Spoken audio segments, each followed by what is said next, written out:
सन्तुष्टामया सर्वे भद्राणि पश्यन्तु मा कश्चित् दुःखभाग् भवेत्। ॐ पूर्णमदः पूर्णमिदं पूर्णात् पूर्णमुदच्यते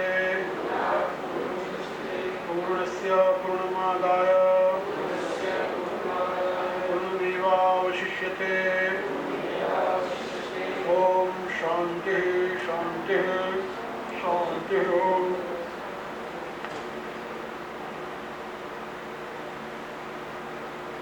मेरी प्रियात्माओं,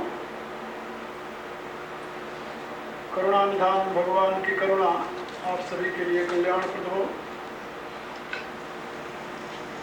मेरी आंतरिक शुभकामना।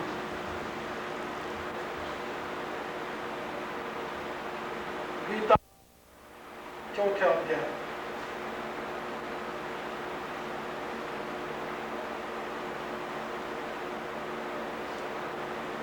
भगवान का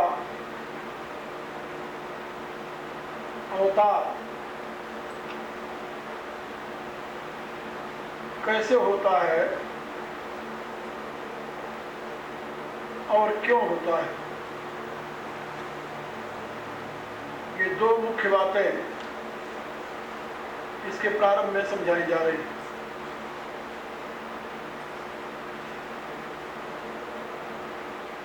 सर्वप्रथम भगवान ने यहाँ पर बताया,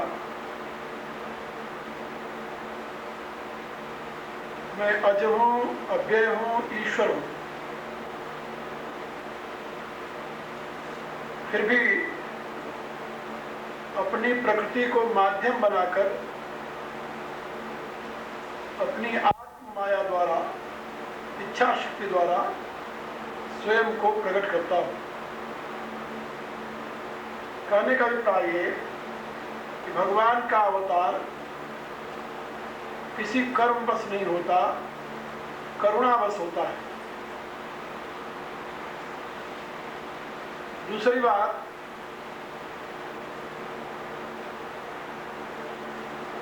जीव में जन्म लेने के कारण को तीन भावों से व्यक्त किया गया है।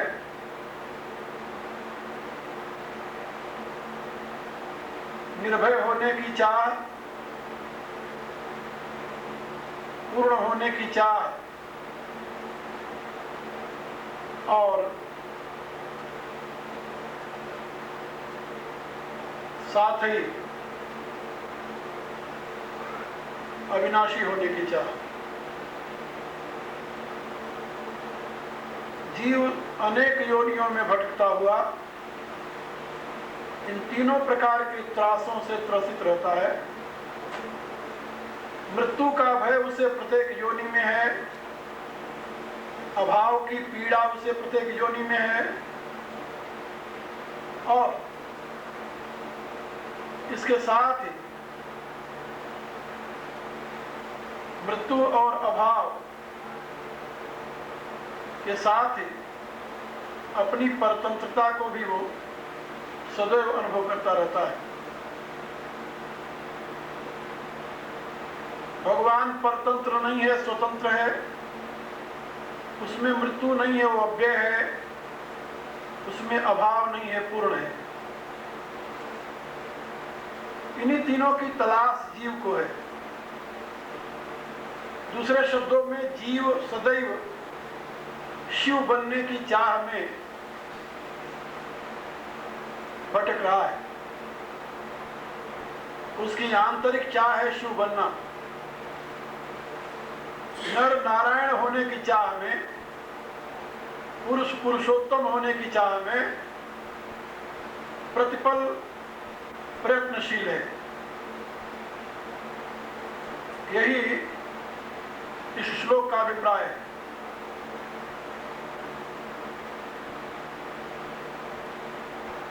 प्रभु में यह चाह नहीं है, क्योंकि वह स्वयं अज है, अव्यय है और ईश्वर है। इसलिए उसके जन्म में और कोई कारण नहीं है। जीव की तरह किसी अभाव की पूर्ति के लिए, किसी अपूर्णता की पूर्ति के लिए, किसी अमरत्व की प्राप्ति के लिए वो जन्म नहीं लेता। कभी कभी लोग पूछते हैं कि हमारे जीवन का प्रयोजन क्या है आखिर। यहां समझ लेना चाहिए उन्हें, जीव के बार बार जन्मने और मरने का यही प्रयोजन है। वह अभाव से, भय से और परतंत्रता से मुक्त होना चाहता है। जब तक इन तीनों से मुक्त नहीं होता तब तक उसका जन्म मरण प्रवाह चलता रहेगा। दुनिया की कोई ताकत इसे बंद नहीं कर सकती। और इस प्रवाह को समाप्त करने के लिए उसे अज, अविनाशी और ईश्वर पद को पाना ही पड़ेगा। लेकिन जिन साधनों से वह इन तत्वों को प्राप्त करना चाहता है उससे संभव नहीं, असंभव है। विश्व के संपूर्ण पद और पदार्थ ये नाशवान है, अपूर्ण है और पराश्रित है। इनका आश्रय लेकर के वह पूर्ण, अविनाशी और स्वतंत्र नहीं हो सकता। इसलिए उसे उसी का आश्रय लेना होगा जो पूर्ण हो, अविनाशी हो और स्वतंत्र हो। जैसे आप विद्वान बनना चाहें तो मूर्ख की संगति करके विद्वान नहीं बन सकते। उसके लिए किसी विद्वान की संगत करनी पड़ेगी, उसके गुणों को, ज्ञान को ग्रहण करना पड़ेगा। इसी प्रकार से जिस किसी भी गुण का ग्रहण करना चाहते हैं, आश्रय लेना चाहते हैं, उसके लिए उसी प्रकार के साधन को ढूंढना होगा। तो अविनाशी, स्वतंत्र और पूर्ण होने के लिए हमें उस परमात्मा की शरण लेनी होगी। उसके सिवा कोई दूसरा आश्रय नहीं है, कोई साधन नहीं है। अब आगे भगवान कह रहे हैं कि जिस करुणा से प्रेरित होकर के वो संसार में अवतार लेते हैं वो क्या है। गीता के इस चौथे अध्याय में बहुत ही महत्वपूर्ण बात कही गई है। उपनिषदों में ऐसा किसी उपनिषद में विशेष रूप से, प्राचीन उपनिषदों में कोई उद्धरण नहीं मिलता। महानारायण उपनिषद में अवतारवाद की सीख है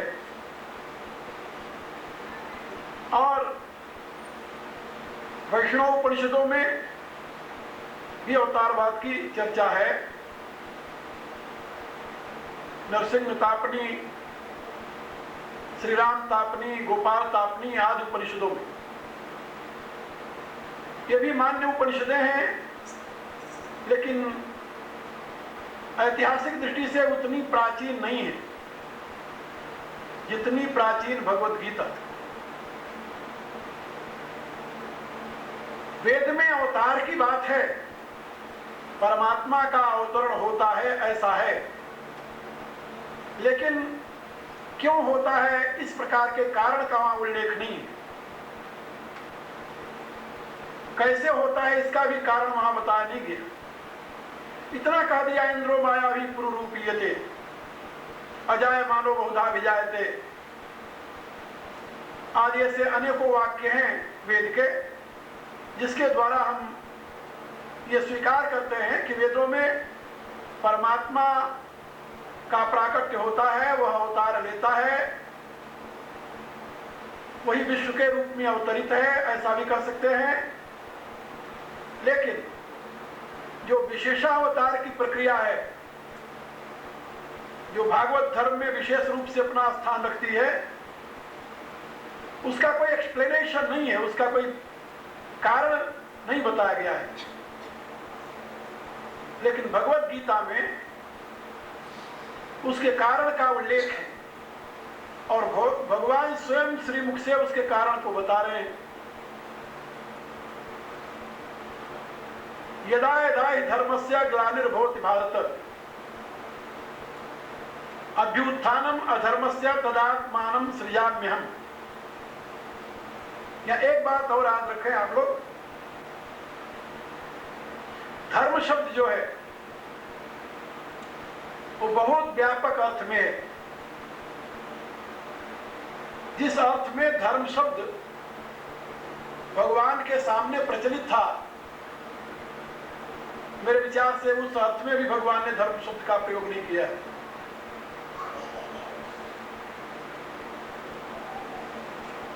द्वापर में जिस धर्म की महिमा थी, भगवान ने उस धर्म का जिक्र यहां नहीं किया, क्योंकि जिस धर्म की ग्लानि भगवान बता रहे हैं उस प्रचलित धर्म की ग्लानि नहीं थी उस समय। मेरे कहने का प्राय इतना ही। ऐतिहासिक दृष्टि से देखा जाए, इस श्लोक का अर्थ होता है, भगवान कहते हैं जब जब धर्म की ग्लानि होती है और अधर्म का अभ्युत्थान होता है, प्रभुत्व होता है, तब तब मैं अपने आप को संसार में सृजन करता हूं, माने अपनी आत्मा को सृजन करता हूं, माने अपने आप को प्रकट करता हूं। जब जब धर्म की ग्लानि होती है और अधर्म का उत्थान होता है, यदा यदा हि धर्मस्य ग्लानिर्भवति भारत, हे भारत, हे भरतनंदन अर्जुन, जब जब धर्म की ग्लानि होती है और अभ्युत्थानम अधर्मस्य, अधर्मस्य अभ्युत्थानम, अधर्म का अभ्युत्थान होता है, माने प्रभाव होता है, अधर्म बढ़ जाता है, अधर्म प्रफुल्लित होता है, पल्लवित होता है, तदात्मानं सृजाम्य, अहम तदात्मानं सृजामि, उस समय मैं अपने आप को प्रकट करता हूं। यहां सृजाम शब्द जो है प्रकट करने के अर्थ में है। हमारे यहां संस्कृत में दो शब्द बड़े महत्व के हैं, जिसके लिए निर्मिति और सृजन। परमात्मा सृष्टि करता है या सृष्टि का निर्माता।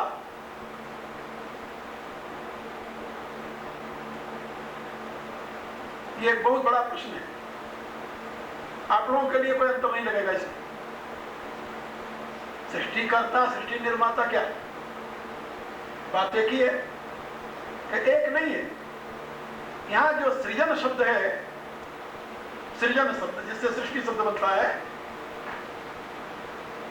वो स्वाधीन हुआ करता है, और जो निर्मिति शब्द है, कृति शब्द है, वो स्वाधीन नहीं हुआ करती, वो किसी का सहारा लेकर के की जाती है। जैसे एक कुम्हार घड़े का निर्माण करता है, कुम्हार घड़े का निर्माण करता है, उसके लिए उसे मिट्टी चाहिए, चक्र चाहिए, सूत्र चाहिए, पानी चाहिए, इतने साधनों के द्वारा तब वो घड़े को बना सकता है, अन्यथा नहीं। घड़े के निर्माण के लिए उसे इन तमाम उपकरणों की आवश्यकता पड़ती है, लेकिन ये उपकरण यदि उसे उपलब्ध न हो तो कुम्हार कभी घड़ा नहीं बना सकता। वीवर जो है, बुनकर कपड़ा बुनता है, उसे भी अनेक प्रकार के साधनों की जरूरत पड़ती है। स्वर्णकार आभूषण बनाता है, उसे भी अनेकों प्रकार के साधन की जरूरत पड़ती है। यानी जहां कृति है, निर्मिति है, वहां पर कर्ता स्वतंत्र नहीं है। ये बात समझे?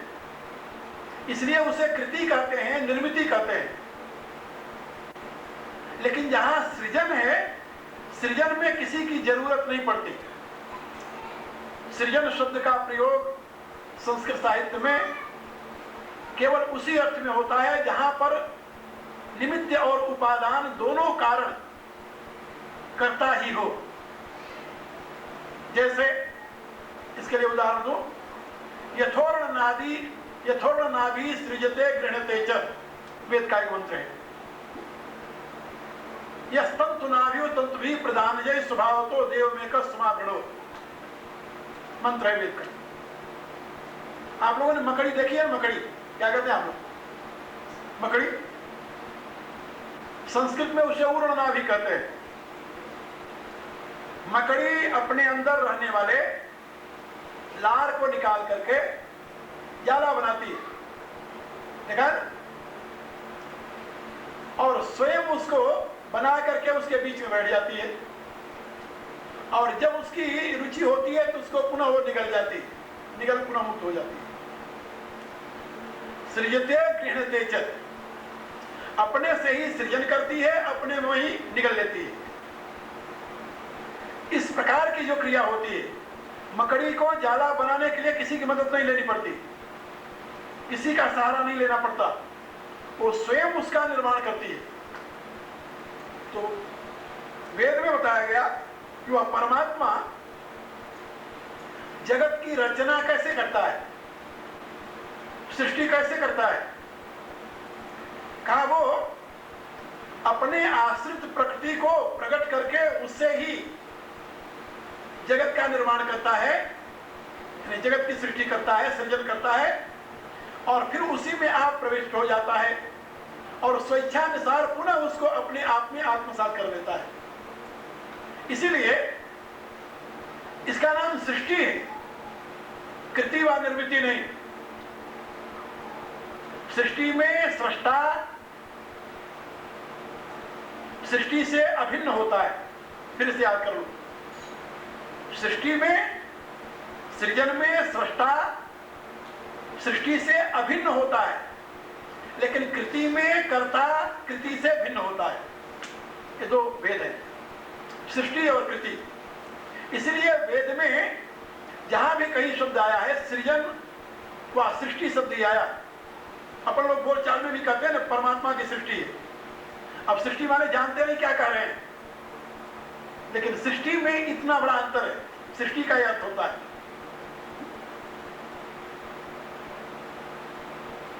जैसे मां जब बच्चे को जन्म देती है तो बच्चे के लिए वो अलग से मांस, रक्त, हड्डी, मज्जा आज को कहीं सलाती नहीं हो। क्या समझे? मां जब बच्चे को जन्म देती है तो बच्चे के शरीर में जो हड्डी है, मांस है, मज्जा है, रक्त है, जो कुछ है, उसके लिए मां कहीं बाहर से नहीं लाती, बाहर सप्लाई नहीं होता, वो विकास बनता है। मां अपने शरीर से ही, अपने रक्त से ही उन सारे वस्तुओं का स्वयं सृजन करती है। इसलिए मां को उस शिशु की जन्मदात्री कहते हैं, और वो उसकी सृष्टा होती है। जहां पर पराश्रय है, दूसरे के आश्रय से किसी पदार्थ का निर्माण होता है, वहां पर कृति होती है, निर्मिति होती है। इसीलिए मां ने बच्चे का निर्माण किया ऐसा नहीं कहते, मां ने बच्चे को बनाया ऐसा नहीं कहते, ऐसा भी नहीं कहते, मां ने बच्चे को जन्म दिया ऐसा कहते हैं। जन्म प्रादुर्भाव, जन्म शब्द है, इसी भाव को व्यक्त करता है। इसी रूप से परमात्मा इस सृष्टि को जन्म देता है, प्रकट करता है, सृजन करता है अपने आप से। परमात्मा और सृष्टि दो अलग अलग वस्तुएं नहीं है, याद रखें। वैदिक विज्ञान में पुरुष एवेदग्गम सर्वम यद्भूतम यच्च भाव्यम, जो पहले था, जो है, जो आगे होगा, सब वही परमात्मा ही है, ऐसा वेद कहता है। अब इस दृष्टि से आप देखेंगे, अब सोचिए आप, यदा यदा ही धर्मस्य ग्लानिर्भवति भारत। भगवान कहते हैं ये भारत, हे भरतवंशी अर्जुन, जब जब धर्म की ग्लानि होती है और अधर्म का अभ्युत्थान होता है, तब तब मैं अपनी आत्मा को सृजन करता हूं। तदात्मानं सृजामि अहम, अहम आत्मानं तदा सृजामि। मैं अपनी आत्मा को उस समय सृजन करता हूं, माने अपने आप को प्रकट करता हूं। कब करता हूं? इसके लिए दो हेतु बताए, धर्म की हानि, ग्लानि, और अधर्म का अभ्युत्थान। क्या द्वापर में जिस धर्म की चर्चा हम लोग करते हैं उसकी ग्लानि हो गई थी क्या? जरा गंभीरता से विचार कीजिए। आप द्वापर के धर्म को देखिए। हर एक युग का एक धर्म होता है। किस युग का कौन सा धर्म है यह जानना बड़ा मुश्किल और बड़ा सरल भी। शास्त्रों में यह बात समझाई गई है कि प्रत्येक युग का एक अपना धर्म होता है। जो धर्म सतयुग का था वो त्रेता का नहीं था, जो त्रेता का था वो द्वापर का नहीं था, जो द्वापर का था वो कलयुग का नहीं है। हर एक युग का अपना अपना धर्म है। और जब उस युग के धर्म की ग्लानि होती है उस युग में, और उस युग के धर्म के विपरीत धर्म का अभ्युत्थान होता है उस युग में, तो वो अनर्थकारी होता है। क्योंकि जो उस युग का धर्म नहीं है उसी को कहते हैं अधर्म। अधर्म माने अमाने नहीं है धर्म। जो अधर्म माने पाप नहीं होता। अधर्म शब्द का अर्थ आप लोग समझिए। अधर्म माने नहीं है धर्म। जो जहां धर्म का अभाव है वो है धर्म, लेकिन उस युग का नहीं है। हर एक स्थान का अलग धर्म होता है, हर एक व्यक्ति का अलग धर्म होता है, हर एक समाज का अलग धर्म होता है, हर एक वस्तु का अलग धर्म होता है। दुनिया में आप लोग जानते हैं जितने पदार्थ हैं सबका अपना अपना अलग धर्म है। धर्म मीन्स क्वालिटी, धर्म मीन्स प्रॉपर्टी, धर्म मीन्स गुण।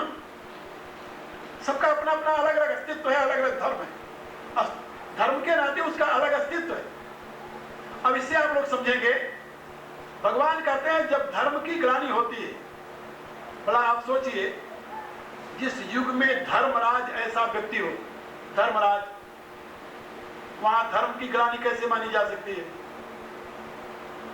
भीष्म पितामह ऐसा बाल ब्रह्मचारी, पिता की आज्ञा का पालन करने के लिए इतना घोर व्रत किया। सोचो, पहले 8 साल का बालक इतनी घोर प्रतिज्ञा कर ली, भीषण प्रतिज्ञा कर ली देवव्रत ने। उनको ये पता चला कि मेरे पिता किसी लड़की के मोह में व्यथित हैं। पता लगाया देवव्रत ने वो लड़की कौन है। उनको पता लगा कि वो झीवर की एक मल्लाह की लड़की है। मल्लाह की लड़की। राजकुमार पहुंच गया जमुना जी के किनारे, जहां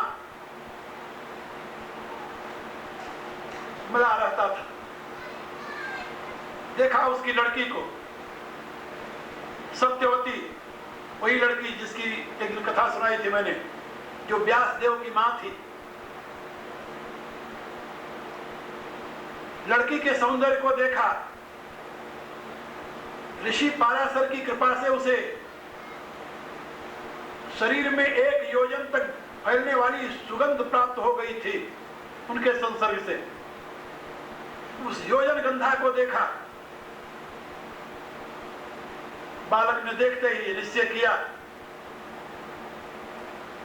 मेरे पिता इस बालिका के लिए व्याकुल है, अवश्य ये पिता को प्राप्त हो। उसके सौंदर्य को देख करके मुग्ध थे। उनके पिता शांतनु। भीष्म ने, उस समय भीष्म नहीं थे, देवव्रत थे। देवव्रत ने उस मल्लाह को बुलाया। कहिए राजकुमार कैसे आए? कहा हम तुम्हारी लड़की मांगने आए हैं। बड़ा खुश हुआ। कहा अपने लिए नहीं, अपने पिता के लिए। अरे कहा ये अनर्थ क्यों कर रहे हो, ये अनर्थ है, मेरी लड़की के योग्य आप पिता नहीं आपका। कहा मैं भी तुम्हारी लड़की के योग्य नहीं हूं, लेकिन प्रतिज्ञा की उसने, मैंने व्रत लिया है कि मेरी लड़की को वही प्राप्त कर सकता है जो इसके पुत्र को सम्राट बनावे, राजा बनावे। भीष्म पितामह ने प्रतिज्ञा की, मैं राज्य का त्याग करता हूं, वचन देता हूं तुम्हें, तुम्हारे कन्या के द्वारा उत्पन्न हुआ पुत्र ही राज्य का उत्तराधिकारी होगा। उसने कहा कि राजकुमार आप नहीं लेंगे राज, ठीक है, लेकिन आपके लड़के तो उस पर दावा करेंगे, उनका तो अधिकार होगा। यह सुनकर के देवव्रत ने प्रतिज्ञा किया कि मैं आजीवन ब्रह्मचर्य का पालन करूंगा, विवाह ही नहीं करूंगा, मेरे लड़के ही नहीं होंगे, इसलिए कोई राज्य के लिए संघर्ष करने की वाला ही नहीं होगा, तो करेगा कौन। भीषण प्रतिज्ञा करने के नाते देवव्रत का नाम पड़ गया भीष्म। ये भीष्म नाम नहीं था, ये उपाधि थी। तो जहां पर जिस युग में भीष्म पितामह ऐसे भीषण प्रतिज्ञा करने वाले सत्यव्रती, जिस युग में धर्मराज युधिष्ठिर ऐसे सत्यव्रती महापुरुष हो, जिस युग में व्यास जैमिनी और व्यास के शिष्य वैशंपायन आदि ऐसे महान ऋषि हो, उस युग के लिए भगवान कहते हैं धर्म की ग्लानि जब होती है तो मैं अपनी आत्मा का सृजन करता हूं। क्या मान लिया जाए कि उस समय धर्म की ग्लानि हुई थी?